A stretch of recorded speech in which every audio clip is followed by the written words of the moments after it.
Welcome to Telangana చరిత్ర online classes.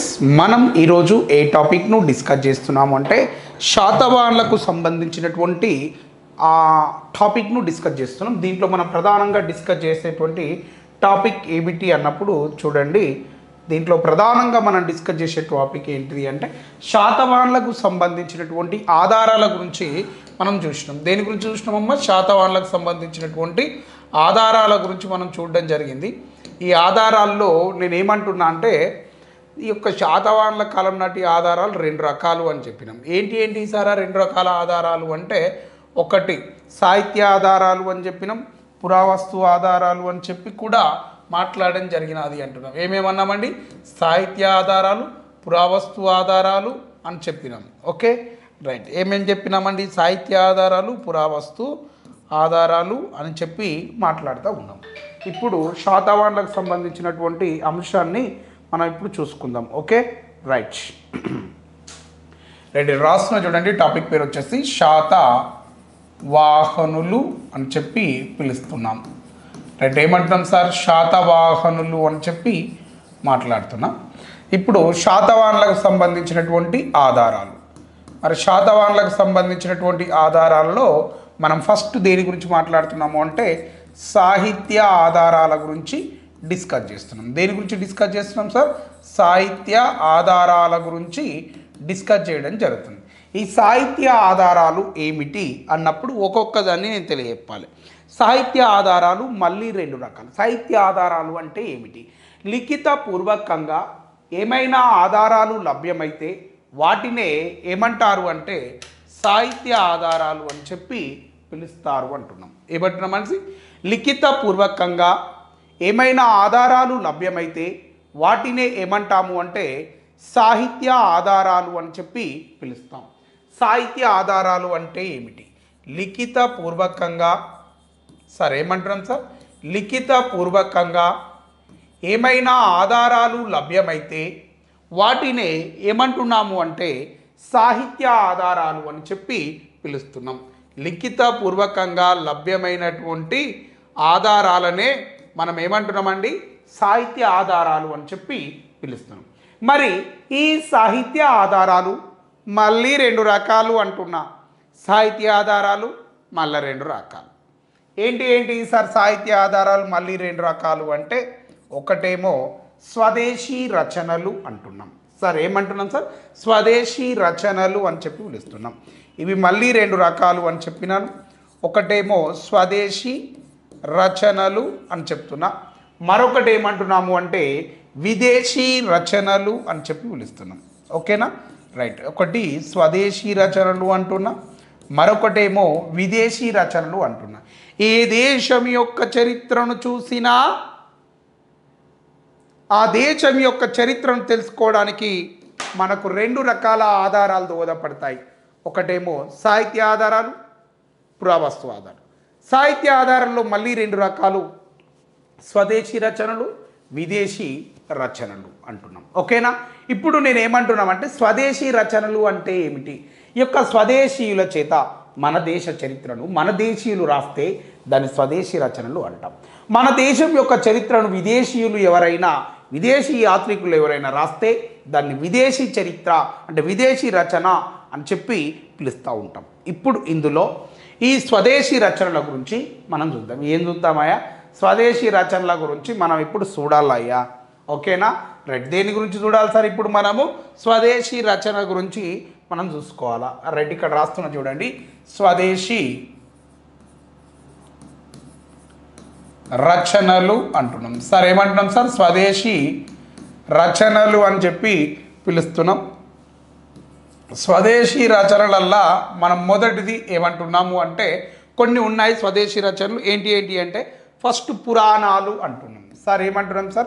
పురాణాలు. ఇవన్నీ వరుసగా రాసుకుంటూ వస్తాను. స్వదేశీ రచనలు ఫస్ట్ ఏమంటున్నాము అంటే పురాణాలు అని చెప్పి పిలుస్తున్నాం.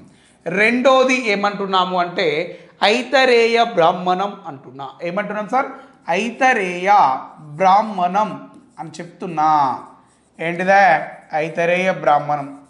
స్వదేశీ రచనలు ఎన్ని రకాలు అన్నప్పుడు ఇక్కడ రాస్తున్నా. స్వదేశీ రచనలు ఏంటిది అన్నప్పుడు ఐతరేయ బ్రాహ్మణము, పురాణాలు, నెక్స్ట్ ఇంకేమంటున్నామంటే మహాభారతం. ఏమంటున్నాం సార్? మహాభారతం అంటున్నాం సార్. ఏమంటున్నాం సార్? మహాభారతం అని చెప్పి పిలుస్తూ ఉన్నాము అంటున్నాం. మహాభారతము అని చెప్తున్నాం. నెక్స్ట్ మహాభారతం తర్వాత ఇంకా ఏమంటున్నాము అంటే ఈ యొక్క హర్ష చరిత్ర అంటున్నాం సార్. ఏమంటున్నాం సార్? హర్ష చరిత్ర అని చెప్పి పిలుస్తున్నా. ఏంటి సార్? హర్ష చరిత్ర. హర్ష చరిత్ర తర్వాత మనం చూస్తున్నటువంటి మరొక ఆధారం ఏమిటి అంటే లీలావతి పరిణయం అంటున్నాం. ఏమంటున్నామండి? లీలావతి పరిణయం అని చెప్పి పిలుస్తున్నాం. రైట్, లీలావతి పరిణయం అంటున్నా. ఏంటి సార్? లీలావతి పరిణయము అంటున్నాము. ఏమంటున్నాం సార్? లీలావతి పరిణయం అని చెప్పి పిలుస్తున్నాం. దీని తర్వాత లీలావతి పరిణయం తర్వాత మరొకటి ఏమిటి అంటే కథా సరి సాగరం అంటున్నాం. ఏమంటున్నాం సార్? కథా సరి సాగరం అంటున్నాం. ఏంటి సార్? కథా సరి సాగరం అని చెప్పి పిలుస్తున్నాము అంటున్నాం. నెక్స్ట్ దీని తర్వాత ఇంకేమంటున్నామంట అంటే బృహత్ కథ అని చెప్తున్నాం. ఏమంటున్నాం సార్? బృహత్ కథ అంటున్నాం. ఓకేనా?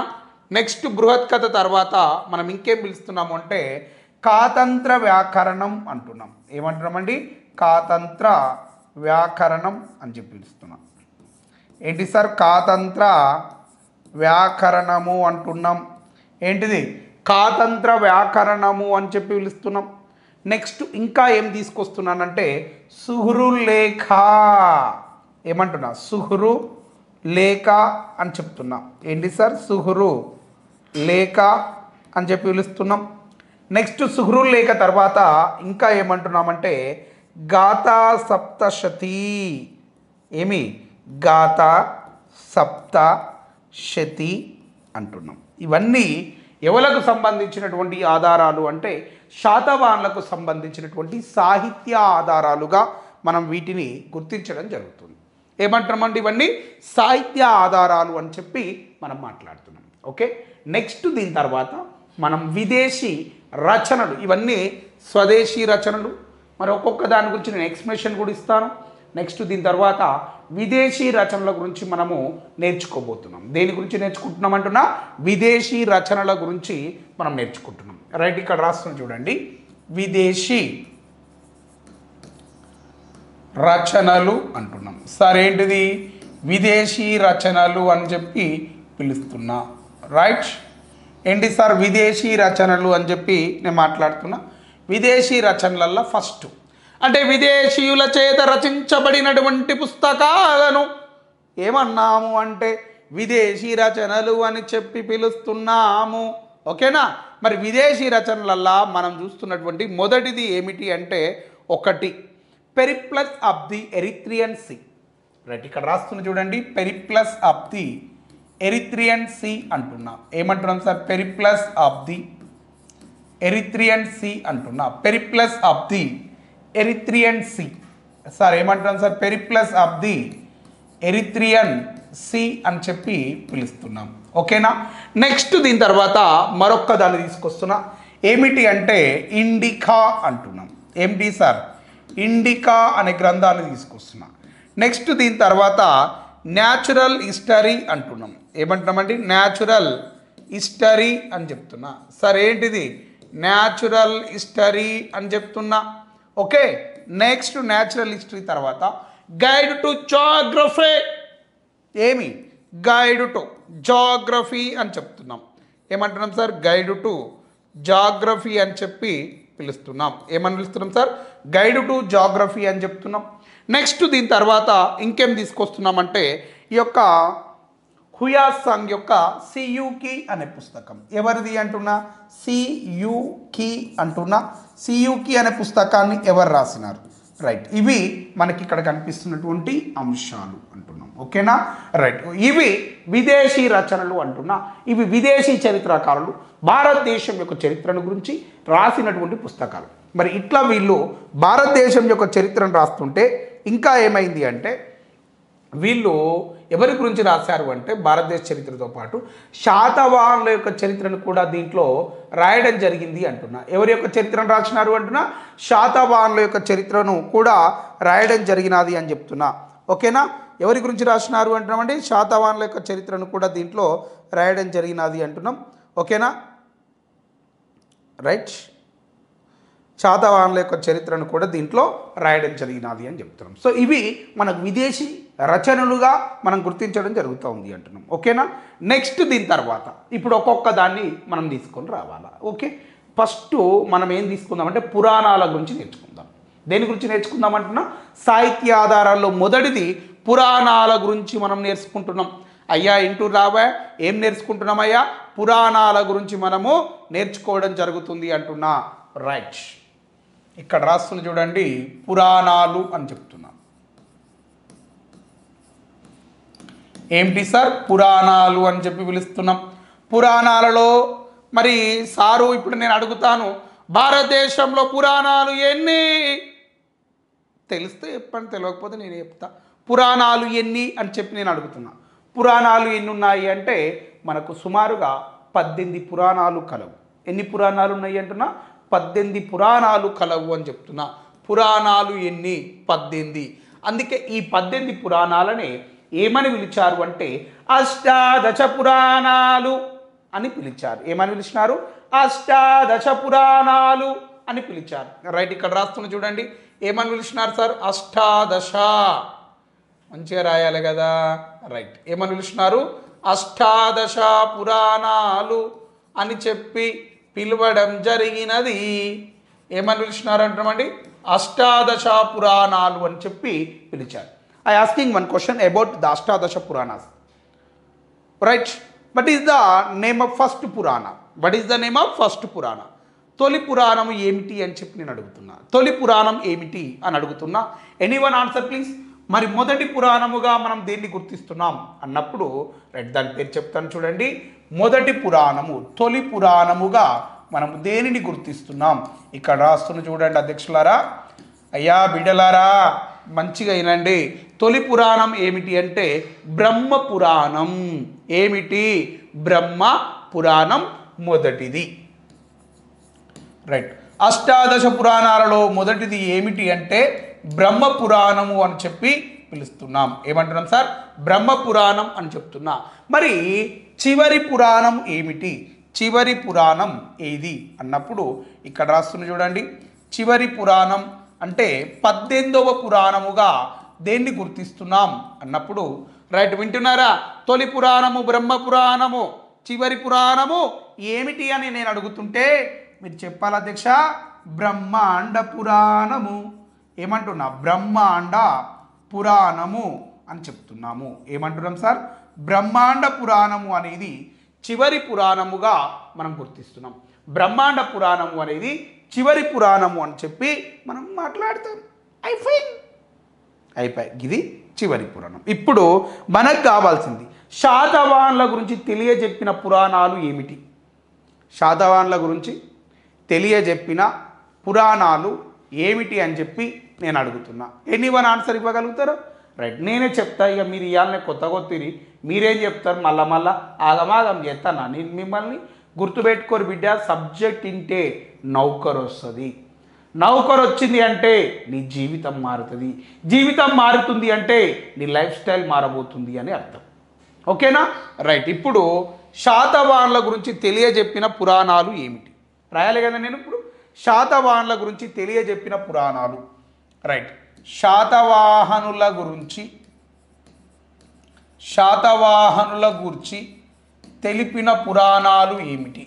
శాతవాహనుల గురించి తెలిపినటువంటి పురాణాలు ఏమిటి అన్నప్పుడు ఒక్కొక్క దాన్ని నేను ఇక్కడ రాస్తాను చూడండి.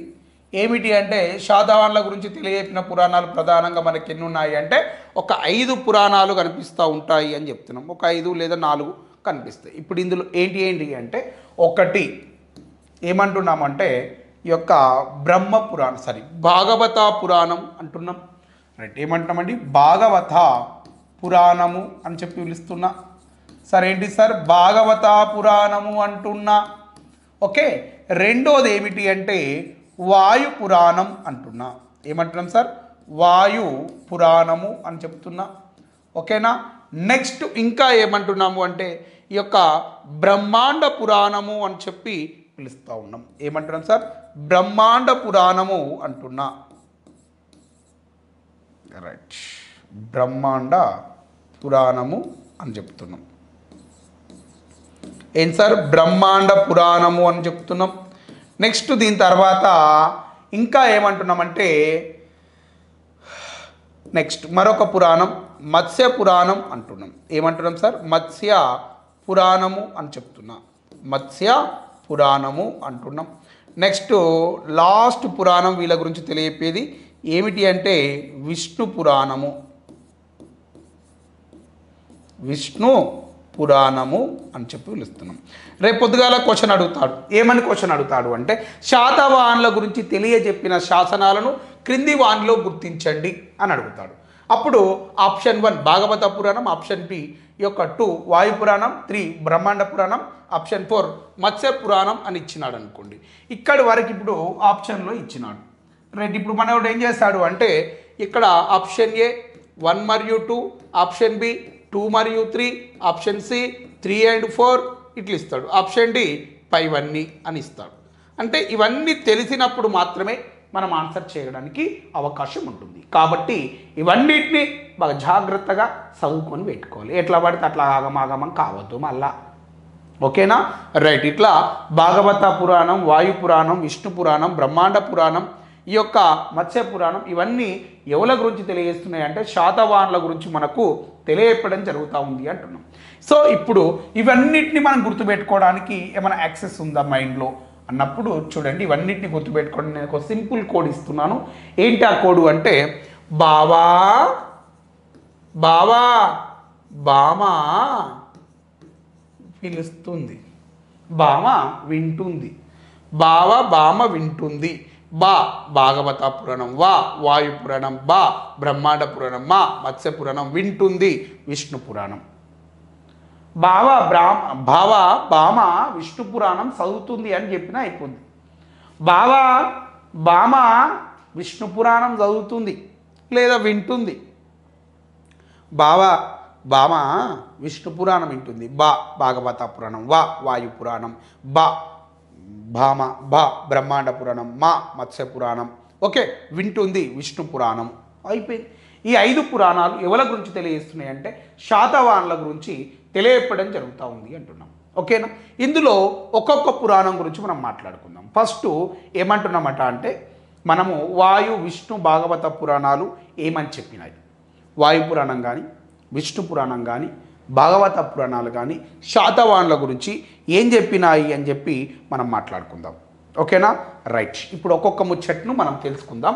రైట్, ఏమంటున్నామండి ఈ యొక్క భాగవత పురాణం ఏంటి సరే మంచిగా రా, ఇంకా భాగవతం రాయరదా అవే భాగవత పురాణము. ఓకే, సరే ఏమంటున్నాం సార్? భాగవత పురాణము అంటున్నాం. నెక్స్ట్ ఇంకేమంటున్నాము అంటే వాయు పురాణం అని చెప్పి పిలుస్తున్నాం. సరే ఏంటి సార్? వాయు పురాణం. నెక్స్ట్ ఇంకా ఏమంటున్నామంటే విష్ణు పురాణం అని చెప్తున్నా. సరే ఏంటి సార్? విష్ణు పురాణము అని చెప్పి పిలుస్తున్నాం. ఈ 3 పురాణాలు దేని గురించి తెలియపడం జరుగుతుంది? భాగవత పురాణం, వాయు పురాణం, విష్ణు పురాణం. ఈ 3 పురాణాలు ఏమని చెప్తున్నాయంటే ఈ 3 పురాణాలు ఏమంటున్నాయంటే శాతవాహన రాజులు 30 మంది అని పేర్కొనడం జరిగింది. ఏమన్నాయండి ఈ 3 పురాణాలు?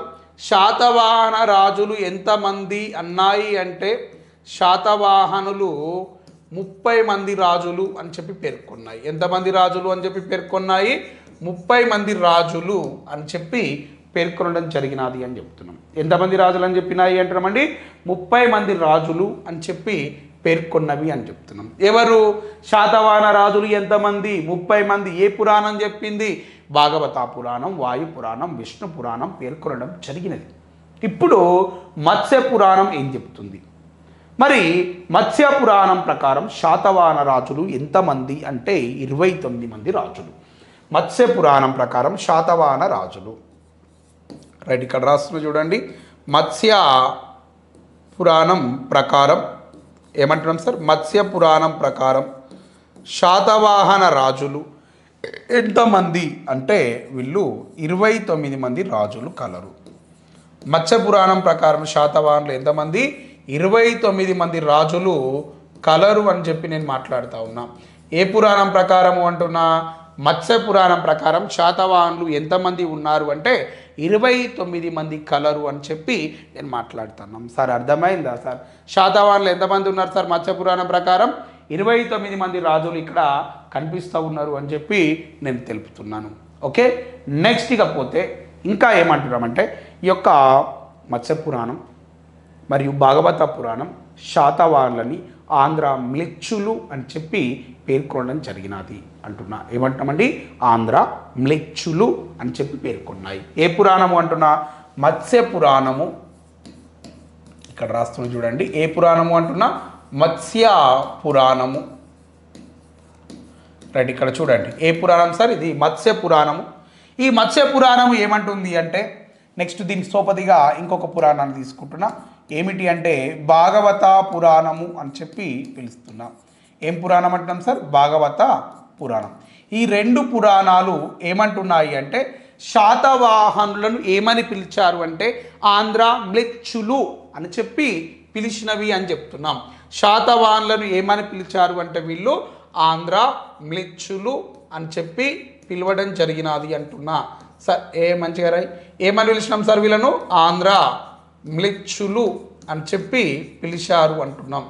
శాతవాహనులను ఏమని పిలిచినారు అంటున్నామంటే ఆంధ్ర మ్లేచ్చులు అని చెప్పి పిలవడం జరిగింది.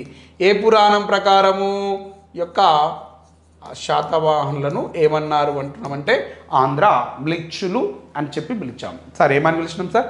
ఆంధ్ర మ్లేచ్చులు అని చెప్పి పిలిచినాము.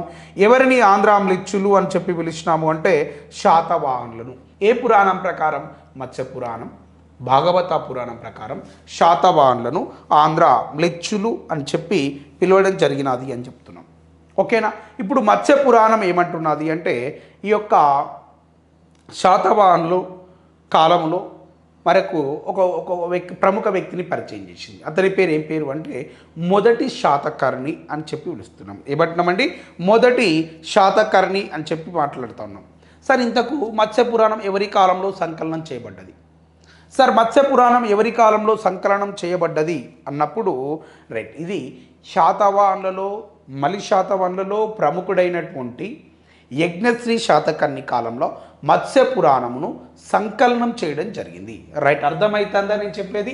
మత్స్య పురాణం ఎవరి కాలంలో రాయబడ్డది అడుగుతున్నాను. అర్థమవుతుందా? మత్స్య పురాణం ఎవరి కాలంలో రాయబడ్డది? ఇక్కడ రాస్తున్నా చూడండి. రైట్, ఏ పురాణం అంటున్నామండి? మత్స్య పురాణము ఎవరి కాలంలో రాయబడ్డది అంటే మత్స్య పురాణము అనేది యజ్ఞశ్రీ శాతకర్ణి కాలంలో సంకలనం చేయబడినది అంటున్నా. ఎవరి కాలంలో అంటున్నా? యజ్ఞశ్రీ కాలంలో ఈ యొక్క మత్స్య పురాణము అనేది సంకలనం చేశారు అంటున్నాం. సార్ రైట్ రైట్, ఏమంటున్నాం సార్? యజ్ఞశ్రీ శాతకర్ణి కాలంలో మత్స్య పురాణము అనేది సంకలనం చేయడం జరిగినది అని చెప్తున్నాం. ఏ పురాణం సంకలనం చేసినాం అంటున్నామండి? యజ్ఞశ్రీ శాతకర్ణి కాలంలో మత్స్య పురాణము అనేది సంకలనం చేయడం జరిగినది అని చెప్తున్నాం. ఓకేనా? రైట్, అర్థమవుతుందా? యజ్ఞశ్రీ శాతకర్ణి కాలంలో ఏ పురాణాన్ని సంకలనం చేశారు అన్నప్పుడు మత్స్య పురాణం సంకలనం చేయడం జరిగినది అని చెప్తున్నాం. ఓకేనా? ఈ మత్స్య పురాణం ఎవల గురించి తెలియపినది అంటే ఈ యొక్క మత్స్య పురాణం అనేది ఎవల గురించి చెప్పినది అంటే ఇది ఈ యొక్క 1వ శాతకర్ణిని ఏమంటామండి? 1వ శాతకర్ణిని మల్లకర్ణ అని చెప్పి పిలవడం జరిగింది. ఎవరిని అంటున్నా? 1వ శాతకర్ణిని ఇది ఏమని పిలిచినది అంటే మల్లకర్ణ అని చెప్పి పిలవడం జరిగింది అంటున్నాం. సార్ ఏమని పిలిచింది సార్? ఇది 1వ శాతకర్ణిని మత్స్య పురాణము అనేది ఏమని పిలిచినది అంటే మల్లకర్ణ అని చెప్పి పిలవడం జరిగినది అని చెప్తున్నా. ఏమంటున్నామండి? మల్లకర్ణ అని చెప్పి పిలుస్తున్నాము. మరి ఈ మత్స్య పురాణము శాతవాహనుల గురించి తెలుసుకోవడానికి ఒక స్టాండర్డ్ సోర్స్గా మనం పేర్కొనడం జరుగుతుంది. ఇది ఒక మనకు దొరికినటువంటి ఒక స్టాండర్డ్ సోర్స్, ఒక ప్రామాణిక ఆధారముగా దీన్ని గుర్తిస్తున్నాం. దేన్ని గుర్తిస్తున్నాం? ఒక ప్రామాణిక ఆధారంగా మత్స్య పురాణమును ఒక ప్రామాణిక ఆధారముగా మనం గుర్తించడం జరుగుతుంది. రైట్, అర్థమవుతుందా? మత్స్య పురాణమును ఏమంటున్నామండి?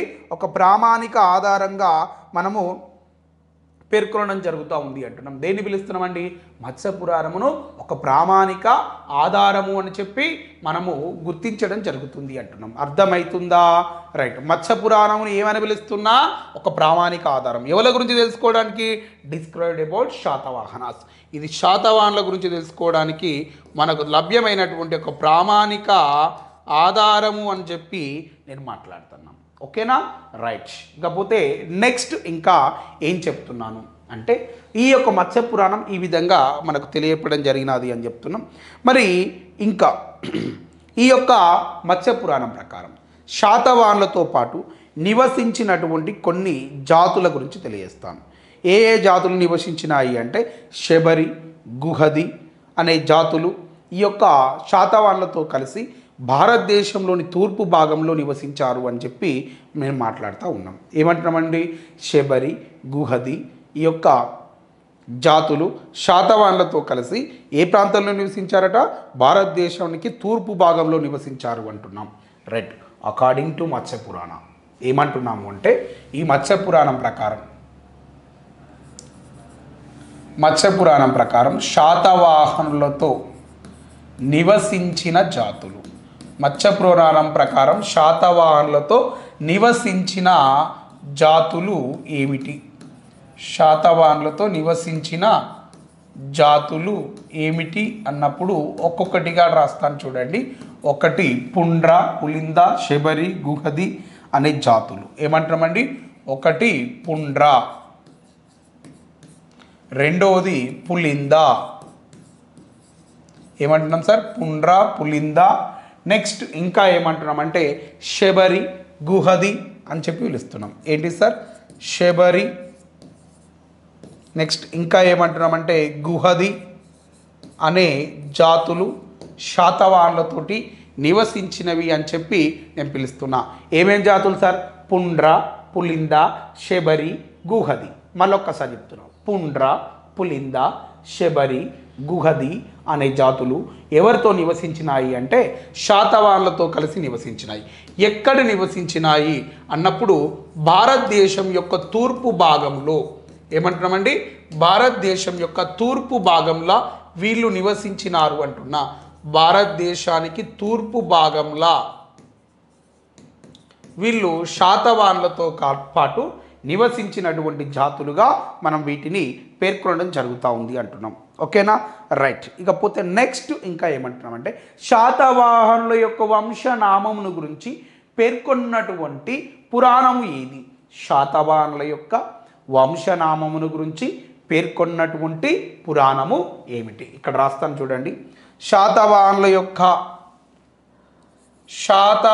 మంచిగా రాయాలి, ఏది వాడితే అది రాయొద్దు, మంచిగా నీట్గా రాయాలి.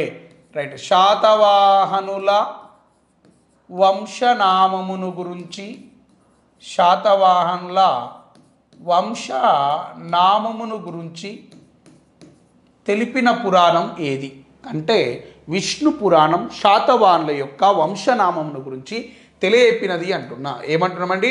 విష్ణు పురాణం శాతవాహనుల యొక్క వంశ నామమును గురించి తెలియపడం జరిగింది.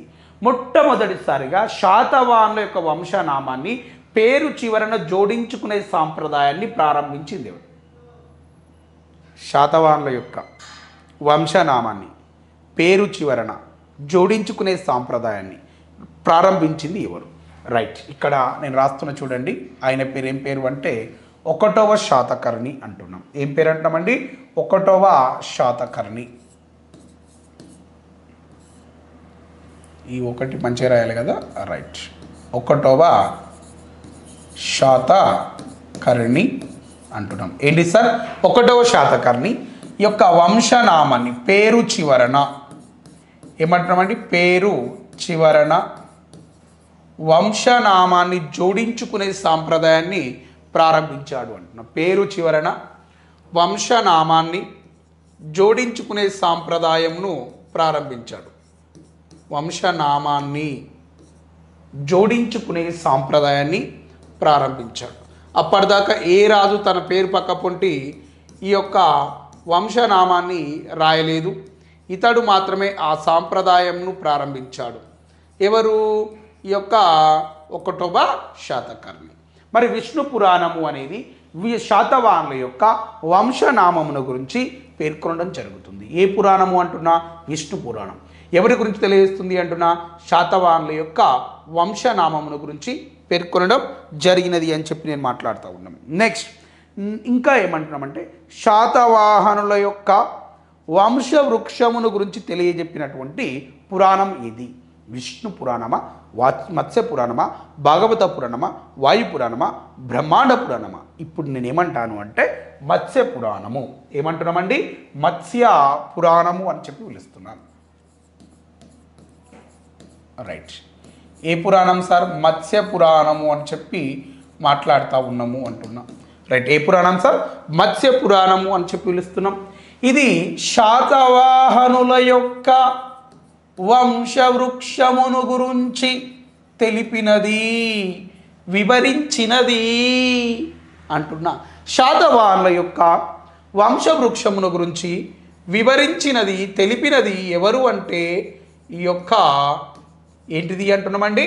మత్స్య పురాణం శాతవాహనుల యొక్క వంశ వృక్షమును గురించి వివరించినది అని చెప్తున్నా. ఓకేనా? మరి ఈ శాతవాహనుల యొక్క వంశ వృక్షము ఏ విధంగా ఉంది?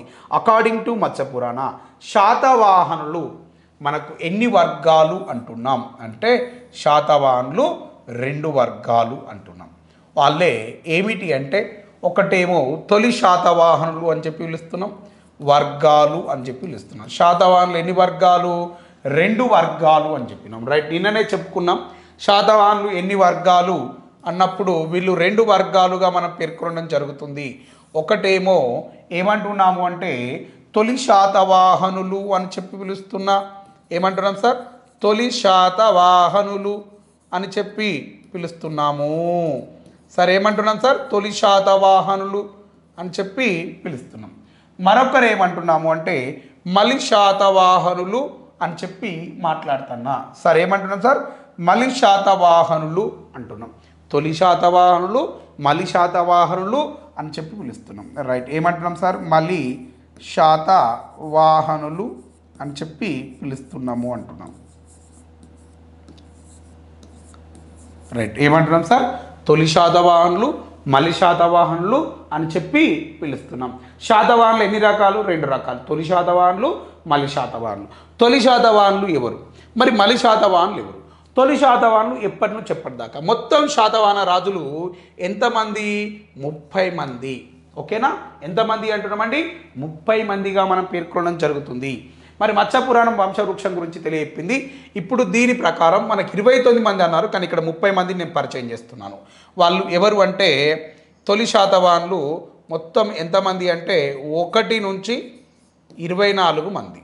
సరే, 1 నుంచి ఎంతమంది అంటే వీళ్ళు 1 to 23. 1 నుంచి 23 మంది తొలి శాతవాహనులు. మరి మలి శాతవాహనులు ఎంతమంది అన్నప్పుడు 24 నుంచి 30. 24 నుండి 30 వరకు వీళ్ళు మలి శాతవాహనులు అని చెప్పి పిలుస్తున్నారు. ఇప్పుడు మన డౌట్ ఏంటంటే మొదటి రాజు ఎవడు? రైట్. ఇక్కడ రాస్తున్నా చూడండి. 1వ రాజుగా ఎవరిని గుర్తిస్తున్నాం అంటే తొలి శాతవాహనులు ప్రథముడు ఎవరు అన్నప్పుడు ఏం పేరు చెప్పాలండి? శ్రీముఖుడు. ఏం పేరు? శ్రీముఖుడు. మరి శాతవాహనులందరిలో గొప్పవాడు ఎవరు? రైట్. శాతవాహనులందరిలో గొప్పవాడిగా మనం ఎవరిని పేర్కొంటున్నాం?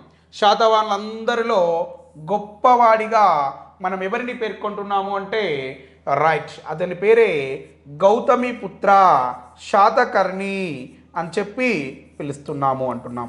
ఏం పేరు అంటున్నామండి? గౌతమిపుత్ర శాతకర్ణి అని చెప్తున్నా. రైట్. ఏం పేరు అంటున్నామండి? గౌతమిపుత్ర శాతకర్ణి అని చెప్పి నేను పిలుస్తున్నాను. రైట్. తొలి శాతవాహనులు ఎంతమంది? 1 నుంచి 23 మంది.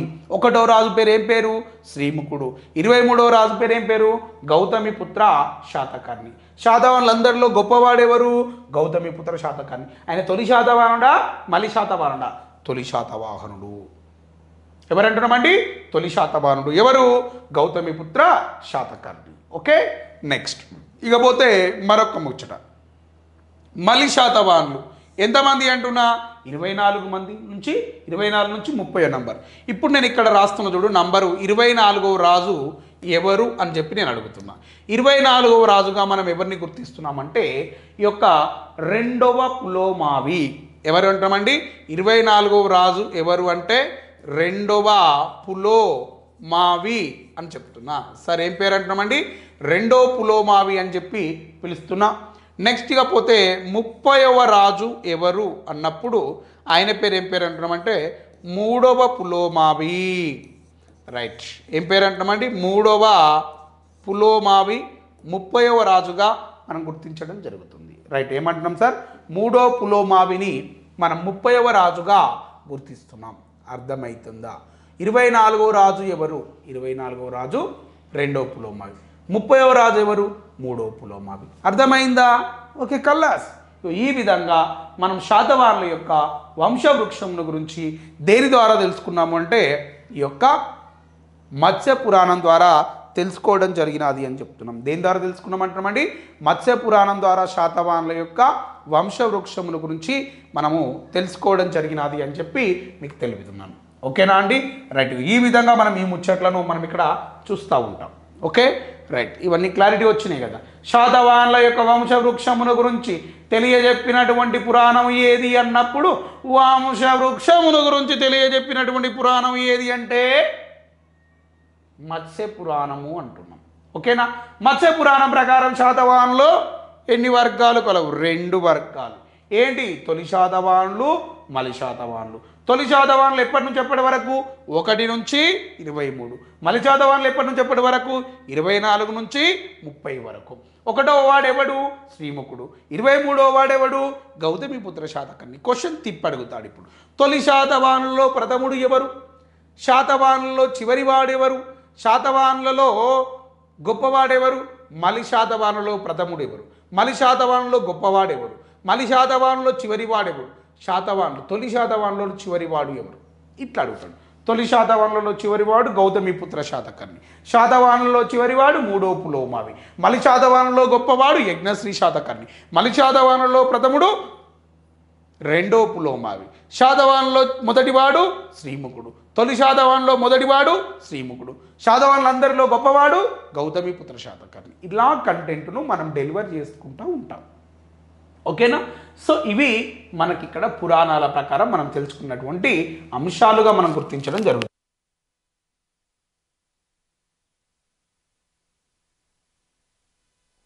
సో ఈ విధమైనటువంటి అంశాలతోటి మనం ముందటికి రావడం జరుగుతుంది. అంటే ఇది శాతవాహనుల గురించి తెలుసుకోవడానికి ఉన్నటువంటి సాహిత్య ఆధారాలుగా మనము వీటిని గుర్తిస్తున్నాం. ఓకేనా? ఇప్పుడు దీని తర్వాత మనం శాతవాహనుల గురించి తెలుసుకోవడానికి మరొక ప్రధాన ఆధారం ఏమిటి అంటే సాహిత్య ఆధారంలో మరొకటి ఐతరేయ బ్రాహ్మణము అని చెప్పి పిలుస్తూ ఉన్నాం. ఏమంటున్నాం సార్? ఐతరేయ బ్రాహ్మణము అని చెప్పి పిలుస్తున్నాం. ఐతరేయ బ్రాహ్మణం ఎప్పుడు రాశారు? ఐతరేయ బ్రాహ్మణం ఏదాని గురించి తెలియజేస్తుంది. ఓకేనా? రైట్, ఇప్పుడు ఈ అంశాలను మనం చూద్దాం. Okay, done.